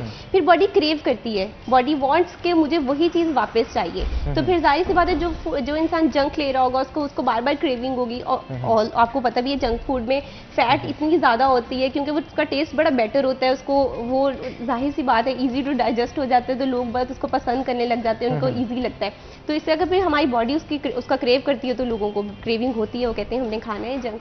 अच्छा, वैसे जब सपोज अगर किसी को सबमिट करवा दिया जाता है कि ये नशा बहुत ज्यादा करता है किसी ऐसे हॉस्पिटल में जहाँ पे उसका इलाज चल रहा हो, इलाज जब कर लिया जाता है, इलाज के बाद उसके आफ्टर इफेक्ट्स कुछ होते हैं, वो आफ्टर इफेक्ट्स की वजह से सेहत पे असर बहुत पड़ता है। जैसे आप बता रहे हैं कि वो दुबले पतले हो जाते हैं और कुछ खाया पिया उनको लगता नहीं है, उसको किस तरह से बेहतर किया जा सकता है? उसको ये इसी तरह से बेहतर है, एक तो उनकी काउंसलिंग करनी चाहिए, हमें उनको बताना चाहिए कि उनके लिए क्या सही है क्या नहीं। और जो आप बात कर रही हैं ना कि बहुत ज़्यादा वीकनेस हो जाती है, वो तो उनका जब उनको ड्रग्स वगैरह यूज़ कर रहे होते हैं उस दौरान भी बहुत ज़्यादा वीकनेस हो रही होती है। फिर डिफरेंट उसके जाहिर सी बात है, फिर आयरन की कमी हो जाती है, क्योंकि इतना ज़्यादा वो स्मोकिंग इतनी ज़्यादा कर रहे होते हैं, आयरन की कमी हो जाती है। फिर आप वैसे ही पेल दिखने लग जाते हो, आप इतने वीकनेस, लेथार्जिक, ये सारे इफेक्ट आपको आने लग जाते हैं। फिर इसका यही होता है, मैं आजकल जो प्लान करती हूँ अपने साइकोलॉजी के जो पेशेंट है उनके लिए हम फिर इस तरह का एक मील डिज़ाइन कर देते हैं जो कि बहुत ज़्यादा हाई एनर्जी हो, हाई कैलोरी को, ताकि अगले मील के लिए अगर वो रिफ्यूज़ भी करें खाना कि हमने नहीं खाना, तो उस एक मील से उनको काफ़ी ज़्यादा एनर्जी मिलती रहे। उसमें हम हाई प्रोटीन कर देते हैं, हाई कार्ब्स कर देते हैं, हाई कैलोरीज कर देते हैं। इस तरह करके एक एमल्जन सा बना के, एक शेक की तरह जैसे होता है वो बना के उनको प्रोवाइड कर देते हैं। उसमें प्रोटीन्स भी होते हैं, प्रोटीन होते हैं, उसमें फ्रूट्स होते हैं, आप मिल्क ले लें, उसमें ऑलिव ऑयल थोड़ा सा ऐड कर लें, उसमें आप 4 to 5 बनानाज ऐड कर लें, उसमें पीनट बटर ऐड कर लें। इट्स अप टू यू, आप कितनी कैपेसिटी में उनको दे सकते हैं। एक इतना बड़ा शेक का ग्लास जो 680 to 690 उनको कैलोरीज एक दिन में दे जाएगा, जो कि क्योंकि वो बेड रिडन भी होते हैं, वो इतनी ज़्यादा उनकी कोई एक्टिविटीज़ नहीं होती, उनका सेडेंटरी ऑलमोस्ट लाइफस्टाइल होता है, तो उसमें वो उनके लिए काफ़ी होता है। अच्छा, वैसे एक्सरसाइज की तरफ उन्हें लाना चाहिए, उससे पॉजिटिव इफेक्ट ऑफ कोर्स लाना चाहिए। ये एक्सरसाइज वाला क्वेश्चन तो एक इतना ज़्यादा इंपॉर्टेंट है कि कोई हेल्दी है, कोई बीमार है, कोई जैसा मर्जी है, एक्सरसाइज और वॉक की तरफ उनको ज़रूर लेके आना चाहिए। एक्सरसाइज सिर्फ इसलिए या वॉक सिर्फ इसलिए नहीं होती कि हमें पतले होना है या हमें मॉडल बनना है या हमने कुछ इस तरह का करना है। ये हमने अपनी लाइफस्टाइल, ये एक लाइफस्टाइल है, हमने इसको अपने लिए इस तरह मेंटेन करने के लिए हमें वॉक और एक्सरसाइज ज़रूरी होती है। एक स्टैंडर्ड लाइफ जीने के लिए आपको एक्सरसाइज, अगर आप चाहते हैं कि आपकी हेल्दी हैबिट्स हो, आपका रंग सही हो, आप लेथार्जिक फील ना करें, क्योंकि मोस्टली ये होता है कि हमारी डाइट से आजकल हमारी इतनी ज़्यादा हम इस तरह की डाइट लेने लग गए हैं कि हमें हमारे विटामिन्स और जो मिनरल्स होते हैं कभी कभार नहीं पूरे होते, माइक्रोन्यूट्रिएंट्स नहीं आपको पूरे कर पाते, नहीं पूरे हो रहे होते, ठीक है, क्योंकि हम जंक की तरफ बहुत ज़्यादा आ गए हैं। तो इन सब चीज़ों को ओवरकम अगर हमने करना है तो हमें एक बहुत ही हेल्दी लाइफस्टाइल गुजारना पड़ेगा। अच्छा, आजकल लड़कियों के अंदर कैल्शियम की कमी बहुत ज्यादा पाई जा रही है, उस कैल्शियम की कमी के हवाले से बताइएगा। एक मिसकंसेप्शन पाया जाता है कि कैल्शियम की टैबलेट लेने से आपकी बॉडी के अंदर कैल्शियम की जो क्वांटिटी है वो पूरी हो जाएगी, लेकिन उसके लिए आपको विटामिन D3 भी चाहिए होगा। अब विटामिन D3 का प्रिकर्सर है K2, विटामिन K2। अब वो विटामिन K2 मोस्टली लोग जो है वो यूज नहीं करते, D3 यूज कर लेते हैं या कैल्शियम यूज कर लेते हैं। उससे आपकी बॉडी के अंदर डिस्पोज ऑफ नहीं हो पाता और डिपॉजिट ना होने की वजह से अल्टीमेटली पथरियां बनने के चांसेस भी होते हैं। इसको किस तरह से आप एक्सप्लेन करें? हमारे यहाँ सबसे पहले तो ये बहुत ज़्यादा मिथ है, लोग दूध नहीं पीते, कहते हैं हम मोटे हो जाएंगे। अभी भी जब भी किसी ने अपने वेट लॉस के लिए डाइट प्लान लेना होता है तो वो कहते हैं हमें हमारे डाइट प्लान में से आप जो है ना दूध को एक्सट्रैक्ट कर दें, हम ये नहीं पियेंगे, इससे हम मोटे हो जाएंगे। तो सबसे पहले तो ये मिसकंसेप्शन, दूध आपको मोटा नहीं करता है, आपको कैल्शियम के लिए, आपके विटामिन डी के लिए बहुत ज़रूरी होता है। आपके इतने ज़्यादा फंक्शंस हैं जो कि दूध की वजह से, बैलेंस डाइट की वजह से जो है पूरे हो रहे होते हैं। और विटामिन डी और कैल्शियम के एब्जॉर्प्शन के लिए हमें विटामिन डी चाहिए होता है। जब हम विटामिन डी की कमी हो जाती है तो कैल्शियम हमारी बॉडी में है भी लेकिन कंज्यूम नहीं हो रहा, तो उसका फायदा नहीं होता। मल्टीविटामिन्स बहुत किस्म के आ गए हैं जिसमें कैल्शियम, विटामिन D3, K2 जैसे आप बात करें इसमें मिल रहा है, लेकिन इसके लिए हमें थोड़ी सी डाइट में अपनी प्लानिंग करनी पड़ेगी, चेंज करनी पड़ेगी ताकि हम बेहतर अंदाज में। डाइटिंग, अब लोग कहते हैं ये डाइटिंग है, it's not dieting, it's a lifestyle. Lifestyle को बिल्कुल सोनिया, इसी गुफ्तगू को हम ब्रेक के बाद जारी करेंगे क्योंकि ब्रेक का वक्त हो गया। तो नाज़रीन एक ब्रेक लेंगे, ब्रेक के बाद दोबारा हाजिर होते हैं। कहीं मत जाइएगा, हमारे साथ रहिए।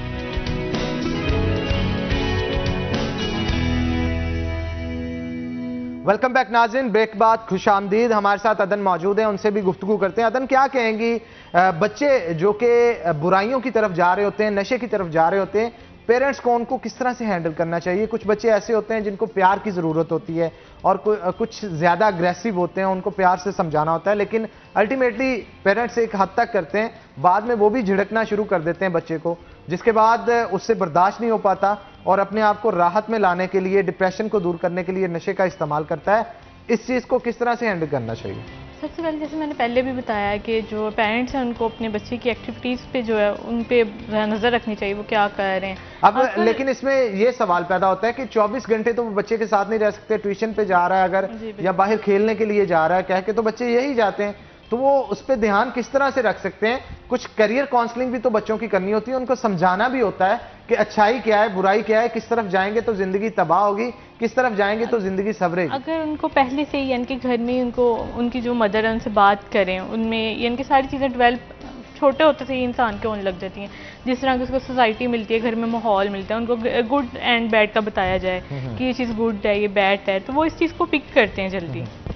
और अग्रेसिव जो बच्चे होते हैं उनको किस तरह से हैंडल करना चाहिए पेरेंट्स? अग्रेसिव बच्चों को उनको बिजी कर देना चाहिए, जितना भी बिजी कर सकते हैं। जैसे उनको एक्टिविटीज असाइनमेंट दे देनी चाहिए कि तुम ये करोगे तो उसके बाद मैं तुम्हें ये दूंगी। रिवार्ड्स रख दें उनके लिए छोटे छोटे कि मैं अगर तुमने ये टास्क पूरा किया तो मैं तुम्हें इसके बदले ये दूंगी। साइकोलॉजिकली देखा जाए तो किस तरह के पेशेंट्स आजकल ज्यादा आ रहे हैं आपके पास? आजकल जो ज़्यादा है ड्रग्स बहुत ज़्यादा यूज़ कर रहे हैं, कोकीन हो गया, और आजकल वो जो इंजेक्शंस बहुत ज़्यादा लगा रहे हैं। इवन के जो होते हैं पेशेंट उन्होंने अपनी सारी वेन्स ही ख़त्म की होती हैं इंजेक्शन लगा। यानी इंजेक्शन इतने ज़्यादा लगाते हैं कि वेन्स श्रिंक हो जाती हैं और ब्लड सर्कुलेशन बॉडी की ठीक से नहीं हो पाती, और अल्टीमेटली जब आपकी बॉडी के अंदर ब्लड सर्कुलेशन नहीं होगी, फॉलेज भी हो सकता है, आपको ब्रेन हैमरेज भी हो सकता है, हार्ट अटैक भी हो सकता है, बहुत सारी मल्टीपल डिजीजेज हैं जिनको ट्रिगर कर दिया जाता है बॉडी के अंदर। और इसके साथ साथ स्टेरॉइड्स का इस्तेमाल और इस तरह की बहुत सारी चीज़ों के इस्तेमाल से बॉडी के अंदर और भी बहुत सारी बीमारियां जो कि ट्रिगर हो जाती हैं। एक्चुअली ट्रीटमेंट के लिए बहुत से यानी कि गवर्नमेंट ने इंस्टीट्यूट बनाए हुए हैं, रिहैब सेंटर्स बने हुए हैं, उधर मुकम्मल तौर पे इनका इलाज किया जाता है बगैर एक साइकेट्रिस्ट और कोच के। जो है इसकी ट्रीटमेंट जो है वो मुमकिन नहीं है। अगर कोई भी है पेशेंट इस तरह का ड्रग्स ले रहा है तो उसके लिए एक साइकेट्रिस्ट और उसका कोच लाजमी होना चाहिए जो उसको बता रहा हो कि तुम ये तुम्हारे लिए ठीक है या नहीं ठीक। रिहैब सेंटर इसीलिए बनाए जाते हैं कि उनके लिए मेडिकेशन क्या यूज करते हैं? डिप्रेशन से दूर उनको किस तरह से करते हैं? एक्चुअली मेडिकेशंस नहीं, उनके लिए थेरेपीज रखी जाती हैं। थेरेपीज किस किस्म की होती हैं? कॉग्निटिव थेरेपी हो गई, उनके साथ बिहेवियर थेरेपी, सीबीटी, इस तरह की थेरेपी यूज करके उनकी किस तरह से वो थेरेपी परफॉर्म करते हैं मैं चाहता हूँ आप बताएं ताकि नाज़रीन जो सुन रहे हैं उनको भी कुछ पता चल सके। बिहेवियर मतलब उनके साथ अच्छा सलूक, उनकी कहानियाँ सुनी जाती हैं, किस तरह से उनके साथ? नहीं, कहानियाँ तो नहीं। अगर आपके पास एक पेशेंट आया पहले तो वो रिफ्यूज कर रहा होता है कि बता ही नहीं रहा होता कि मैं ड्रग्स लेता ही नहीं हूँ। ये भी एक बहुत बड़ी वजह है कि डॉक्टर को ही सही से नहीं बता रहे होते। जी बिल्कुल भी नहीं बता रहा होता, मैं ड्रग्स लेता ही नहीं, मैं ऐसा करता ही नहीं हूँ। तो अगर वो ले रहा होता है तो वो छोटी छोटी मिकदार से ज़्यादा मिकदार की तरफ चल जाता है। फिर उससे बातचीत करके उसको समझा के उसकी थेरेपी सप्लाई थोड़ी सी करके, मेडिकेशन भी होती है उसके लिए साइकेट्रिस्ट होता है, साइकोलॉजिस्ट जो है वो थेरेपी यूज़ करता है, साइकेट्रिस्ट जो है उसको मेडिकेशन की तरफ लेके जाता है। मेडिकेशन की तरफ लेके जाता है। सोनिया भी हमारे साथ मौजूद है। सोनिया, बहुत सारे जो नौजवान नस्ल के हमारी है उनमें से जब नशे पे लगते हैं तो कमज़ोरी महसूस होती है और उनको यूं फील होता है जैसे नशा करने से उनके अंदर दोबारा तवानाई जो है वो आ जाएगी, क्योंकि हाथ पांव कांपते हैं जब उनको नशा नहीं मिलता, तो वो दोबारा उस तरफ जाना शुरू कर देते हैं जब छोड़ने की कोशिश कर रहे होते हैं। तो उस चीज़ को, कमज़ोरी को दूर करने के लिए कोई स्पेसिफिक डाइट प्लान उनका होना चाहिए? हाँ जी, बिल्कुल होना चाहिए। सबसे पहले मैं उसी बात को कंटिन्यू करूँगी जो आपने इनसे बात की। आपने कहा कि पेरेंट्स 24 आवर्स तो अपने बच्चों के सर पे नहीं रह सकते। हाँ, ये बात बिल्कुल सही है, लेकिन पेरेंट्स को चाहिए कि अपने बच्चों की तरबियत ऐसी करें कि उनको ज़रूरत ना पड़े कि 24, उनको बता दें कि उनके लिए क्या सही है क्या नहीं सही। तो बच्चे, क्योंकि जब हम बच्चों की तरबियत कर रहे होते हैं, ये एक बहुत मुश्किल प्रोसेस है बच्चों की तरबियत करना। जो कर रहे होते हैं पेरेंट्स उनको पता होता है, और 7 to 8 ईयर की एज में बच्चे सबसे ज़्यादा लर्न कर रहे होते हैं जो आप उनको बता रहे होते हो। और जो बच्चों का आपने कहा कि बच्चे कुछ बहुत एग्रेसिव होते हैं, एग्रेसिव बच्चे कोई भी माँ के पेट से एग्रेसिव नहीं होके आता, वो अपने इर्द गिर्द के इन्वायरमेंट को देखते हैं। हो सकता है उसकी फैमिली में या तो उसके बाबा बहुत एग्रेसिव हो या उसकी मामा बहुत एग्रेसिव हो, उसकी वजह से उसने वो बिहेवियर अडॉप्ट कर लिया होता है, तो वो अपना एग्रेशन दिखाता है। असल में एग्रेसिव जो होती है ये भी अपनी फीलिंग्स या फिर ये भी एक्सप्रेस करने का एक तरीका है, एग्रेशन जो है अपना। कोई बच्चे वैसे ही एग्रेसिव नहीं होते। तो डाइट के जहाँ तक है, जो लोग वापस कर रहे होते हैं कि हमें वापस सही होने के बाद बहुत वीकनेस फील कर रहे होते हैं, तो उसके लिए फिर यही है, मैंने आपको ऑलरेडी बता दिया हुआ है कि एक आप उनको इतना हाई एनर्जेटिक और हाई कैलोरिक डाइट प्रोवाइड करें जो कि उनको ओवरकम करने के लिए। लेकिन स्टार्ट में जब आप ये डाइट देते हैं तो उनका जो स्टमक होता है उसे डाइजेस्ट भी नहीं कर पाता, वॉमिट कर देते हैं या उनको कमजोरी भी। हाँ जी, इसके लिए फ्रीक्वेंट मीलिंग का ही कॉन्सेप्ट हमने रखा हुआ है, क्योंकि आपने एकदम से बल्क नहीं दे देना उनको खाने के लिए, क्योंकि कभी कभी ये होता है कि पेशेंट एनजी फीड भी होता है, कभी कभी ये होता है कि उसका एनपीओ हमने अभी ब्रेक नहीं किया होता है, मतलब अभी वो कुछ नथिंग पर ओरल कुछ खा नहीं रहा होता, इस तरह होता है। तो हम उसमें ये फ्रीक्वेंट मीलिंग का कॉन्सेप्ट रखते हैं कि स्मॉल मील देना है, लेकिन आफ्टर एवरी 2 to 3 आवर्स। आप बेशक जब उसका दिल करे, आपने पेशेंट के मूड देखने हैं कि पेशेंट का मूड कैसा है। अगर तो उसका मूड बहुत अच्छा है तो आपने तब उसको कोशिश करनी है कि थोड़ा सा ज़्यादा उसको उस खाने की तरफ ले आएँ, उसको एक तरह का हाई एनर्जी और हाई प्रोटीन डाइट दे दें कि उसको मतलब उसके जो फंक्शंस करने के लिए बेहतर हो। अगर उसका मूड नहीं ठीक तो कुछ थोड़ा बहुत उसको इंट्रोड्यूस कराने की कोशिश करें, लेकिन हाथ मत रोकें। आप ये ना कहें कि ये खाता नहीं है, इसका एग्रेसिव बिहेवियर है या फेंकता है चीज़ें, तो हमने इसको नहीं देना। After every 2 hours, after every 3 hours आप कुछ ना कुछ इंट्रोड्यूस कराने की कोशिश करें। इंसान है ना, आहिस्ता आहिस्ता कर जाएगा, सही हो जाएगा, कर जाएगा। अच्छा, आजकल जो शख्स पतला होना चाहता है, कीटो डाइट के हवाले से बड़ी मिथ्स सुनने को मिल रही हैं। कुछ कह रहे हैं ये अच्छी चीज़ है, आपका फैट लॉस हो जाता है, और कुछ कहते हैं इससे आपको फैट लॉस होने के साथ साथ कमज़ोरी भी होती है। कीटो डाइट के हवाले से बतौर माहिर ग़िज़ाइयात आप क्या रिकमेंड करेंगे, ये करनी चाहिए या नहीं?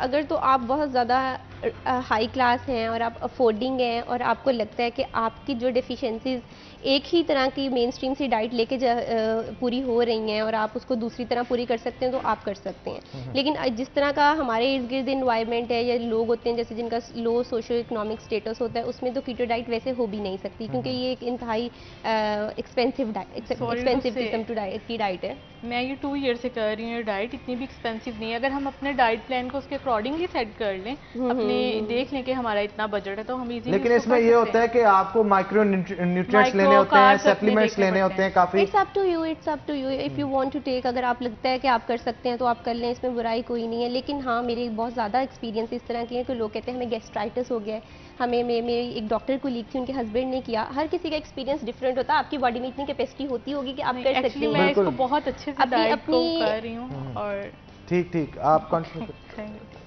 हर इंसान की अपनी अपनी बॉडी की कैपेसिटी होती है ना, जेनेटिक्स सेम नहीं होती, हर एक जेनेटिक्स सेम नहीं होती, आपका फैट लॉस प्रोसेस सेम नहीं होता। कुछ लोग एक ही डाइट प्लान में 7 to 8 kg रिड्यूस कर जाते हैं, कुछ लोग वही डाइट प्लान लेके 3 to 4 kg रिड्यूस कर पाते हैं। अच्छा, वैसे स्टार्ट पे जब आप डाइट स्टार्ट करते हैं, स्टार्ट पे तो एकदम से 1 माह के अंदर बड़ा रिड्यूस होता है, इंसान कहता है कि यार मैं वाटर रिटेंशन जो बॉडी के अंदर होती है वो कम होती है। लेकिन आगे जाके जब ओरिजिनली आपके कैलोरिक डेफिसिट होते हैं और कैलोरीज फैट के जरिए बर्न करना शुरू करती है बॉडी, तब जरा टाइम कंज्यूमिंग प्रोसेस होता है। वहां पे आके अक्सर लोग हिम्मत हार जाते हैं। असल में जो वेट गिरने का ग्राफ होता है ना, ये एकदम से ऐसे नहीं होता, ऐसे नहीं गिरता, ठीक है। एक ऐसे गिरता है, इसका एक पहले पीक आ जाती है, गिर गया आपका 5 to 6 kg गिर गया 1 महीने, देन सही मेहनत का टाइम, आपका सेडेंटरी हो जाता है, फिर ऐसे मेंटेन हो जाता है, फिर आप कोशिश कर रहे होते हैं, डबल मेहनत कर रहे होते हैं, लेकिन आपका लॉस बहुत थोड़ा हो रहा होता है, तब आप परेशान हो जाते हैं। लेकिन उसमें यही होता है, फिर हम साथ एक्सरसाइज ऐड कर देते हैं या फिर बीच में थोड़े से कार्ब्स को और रिड्यूस कर देते हैं। लेकिन खाना तो हमारे पास खाने की चॉइसेस क्या हैं, वही कार्ब्स हैं, प्रोटीन है, वही फैट्स है, उसमें रख के हमने कुछ हेल्दी देना है, उसमें उसी में हेल्दी की चॉइस भी आपके पास अपनी है, उसी में आप जंक भी उसको कह सकते हैं, तो उसमें बस हम रिड्यूस कर देते हैं, फिर ऐसे करके। अच्छा, खवातीन अक्सर कमिटमेंट बहुत जरूरी है। अगर आप में ये कमिटमेंट है कि आप कर सकते हैं तो फिर आपका वाकई हो जाता है। लोग 40-40 kg भी रिड्यूस कर जाते हैं। हाँ, पिछले दिनों मेरे शो के अंदर लाहौर से खास तौर पे तैयबा आई थी, उनका वेट 130 kg था और वो अपने वेट को 60 kg पे लेके आई।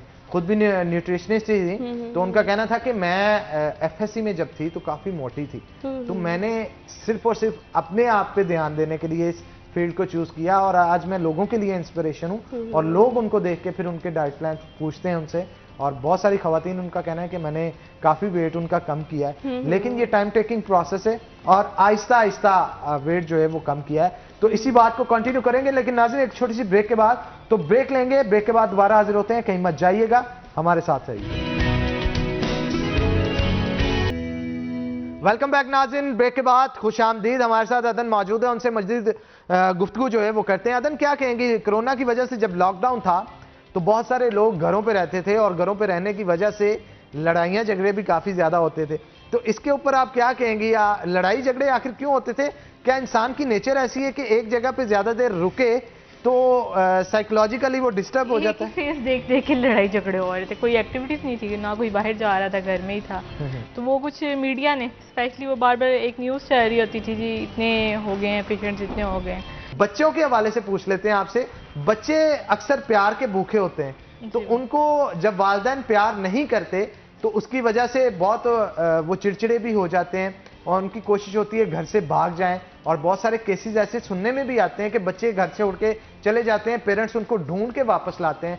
तो उसके लिए उनको क्या करना चाहिए? उनको प्यार देना चाहिए, एनवायरनमेंट वैसा देना चाहिए, बहन भाइयों की लड़ाई कम करनी चाहिए, कैसे इसको डील करें? जब तक पेरेंट्स फ्रेंडली नहीं होंगे अपने बच्चों के साथ तो गुस्से में उनसे बात करेंगे, ऑब्वियसली वो जो है वैसे रिएक्ट करेंगे ना कि बाहर चले गए वापस नहीं आए। तो पेरेंट्स को चाहिए अपने बच्चों के साथ बहुत फ्रेंडली इन्वायरमेंट घर में रखें ताकि उनको इस तरह की जो है एक्टिविटीज़ या फिर इस तरह भागने की ज़रूरत ही ना पेश आए।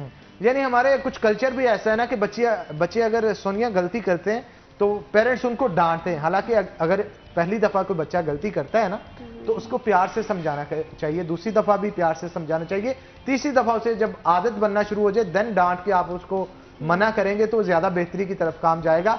आप क्या कहेंगी सोनिया? बच्चे आजकल जो हैं वो काफी इस हवाले से डिस्टर्ब नजर आते हैं और कुछ साइकोलॉजिकली प्रॉब्लम्स इस तरह की भी है कि पहले जाते थे खेल की तरफ बच्चे और माँ बाप मार मार के उनको मैदानों से घरों के अंदर लेके आते थे ग्राउंड से, और आजकल धक्के देते हैं कि ग्राउंड में जाके बच्चा खेल लो, लेकिन बच्चे जो हैं वो ना तो टैब छोड़ें ना फोन छोड़ें। ये अजीब ही तरफ जाना शुरू हो गया है माशा। असल में हुआ ये कि पेरेंट्स ने खुद ही बच्चों को फोन एडिक्ट इतना बनाया हुआ है। मेरी कजन है, शी हैव अ बेबी, वो क्या करती है, उसका बेबी जब रोता है तो उसको फौरन से फ़ोन पकड़ा देती है, तो बच्चा इतना खुश हो के फ़ौरन से फ़ोन यूज़ करने लग जाता है। अब वो थोड़ा सा 5 to 6 ईयर्स का हो गया, अब उसकी आईसाइट भी वीक हो गई है। फिर मेंटली वो इतनी ज़्यादा अच्छे से ग्रो नहीं कर पाते क्योंकि हर टाइम वो फ़ोन में लगे रहते हैं, कोई आउटडोर एक्टिविटी नहीं है। तो आउटडोर बच्चों के लिए कुछ हमें खुद से प्लान करना चाहिए, उनके एक टाइम टेबल सेट कर देना चाहिए बच्चों का, क्योंकि मैंने कुछ अर्से टीचिंग भी की है, तो मुझे लगता है ये करना चाहिए आपको बच्चों के साथ। एक तो बच्चों के साथ आपका जो फ्रेंडली बिहेवियर होता है, ओवर फ्रेंडली नहीं, बस फ्रेंडली रहें, थोड़ा सा उनको डरा के भी रखें, थोड़ा सा उनको बस गुस्से, आपने जरूरी तो नहीं है उनको थप्पड़ मारना है, का पता हो, अपनी बाउंड्रीज उनको पता होनी चाहिए। जो ही नहीं आपने उनको थप्पड़ थप्पड़ मारना, आप सिर्फ उनको एक दफ़ा ऐसे करके घूर के भी देख लें तो बच्चे सेट हो जाते हैं, क्योंकि उस टाइम वो छोटे होते हैं। तो बस उनका एक टाइम टेबल सेट रखें कि ये आपका खाने का टाइम है, ये आपका खेलने का टाइम है, ये आपका फ़ोन यूज़, हर चीज़ बैलेंस होगा तो ज़िंदगी बहुत आसान होगी। फिर excess of everything is bad. अगर हम उनको फ़ोन हर टाइम दे जाएंगे तो फ़ोन हर टाइम यूज़ करेंगे तो फिर डिफरेंट ना तो वो उस तरह उनकी कोग्निटिव जो एबिलिटीज़ होती हैं ना वैसे डेवलप होंगी, ना वो फिर ग्रोथ उनकी वैसी होगी, क्योंकि जब वो हर टाइम मोबाइल में लगे रहेंगे उनका कोई फिजिकल एक्टिविटी नहीं होगी। तो जाहिर सी बात है जब कोई उनकी फिजिकल एक्टिविटी नहीं होगी तो उनको भूख भी नहीं लगेगी, तो वो फिर वो उस तरह खाने को भी नहीं क्रेव करेंगे, नहीं मांगेंगे। अच्छा सोनिया, हमारे खित्ते को खास तौर पे प्रोटीन सिक भी समझा जाता है और ये कहा जाता है यहाँ पे डाइट ठीक नहीं बच्चों को दी जाती, दैट्स वाई इनकी हाइट भी कम रह जाती है और बॉडी में बहुत सारे और भी प्रॉब्लम्स होते हैं जो कि इनिशिएट हो जाते हैं। आयरलैंड की अगर बात करें, वहाँ पे जिंक फोर्टिफाइड और आयरन फोर्टिफाइड ब्रेड्स और दीगर चीज़ों का इस्तेमाल किया जाता है और यही शायद वजह है वहाँ पे ख़वातीन की हाइट भी 5'10" और 6 फीट के करीब होती है। आखिरकार हमारी गवर्नमेंट को भी कोई इनिशिएटिव लेना चाहिए इसके ऊपर? बिल्कुल लेना चाहिए इनिशिएटिव। हाइट वैसे मोस्टली जेनेटिक्स में भी होता है। अगर अब जाहिर सी बात है कि इतने लंबे अरसे से एक डेफिशिएंसी चली आ रही है, हमारे पेरेंट्स की हाइट भी उतनी, फिर आगे से हमारी हाइट भी उतनी आ रही होती है, तो ये हाइट जो है ना वो जेनेटिक होता है। जेनेटिक्स कहीं ना कहीं से तो स्टार्ट हुई होगी। हाँ, वही तो कहीं लंबे अरसे से चला आ रहा है। अब चाइना की चले बात कर लेते हैं। कहा जाता है कि मैशियत चाइना की बेहतर होने की वजह से वहां पे अब डाइट लोग अच्छी ले रहे हैं और अच्छी डाइट कंज्यूम करने की वजह से वहां के लोगों की हाइट बहुत छोटी थी और आहिस्ता आहिस्ता अब उनकी हाइट भी बढ़ना शुरू हो गई है और वो उस जोन से बाहर आ चुके हैं अभी।